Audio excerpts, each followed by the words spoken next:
could benefit companies like Biocon, DRL and Zydus and Cadila. India's drug regulator is all set to launch revised guidelines for biosimilars over the next 3 to 4 weeks. These could reduce the time required for approvals by almost half. Priya Sheth is joining in with those exclusive details. Priya, what are you picking up? Well, absolutely. With several drugs expected to go off patent in 2020, it seems like the Indian drug regulator is working at paving the way for the timely launch of drugs into the market. Now, we understand that the CDSCO is looking at launching revised guidelines for biosimilars over the next 3 to 4 weeks. In fact, we understand that the government will make an initial announcement next week in the San Francisco Bio Innovation Convention.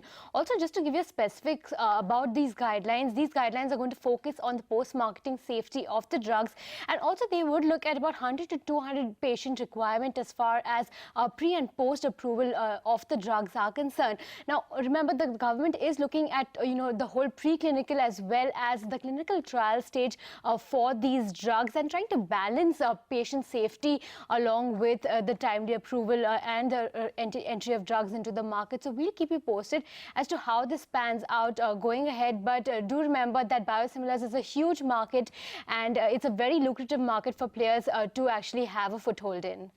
All right. Thanks, Priya, so much for getting us that update. Let's move on to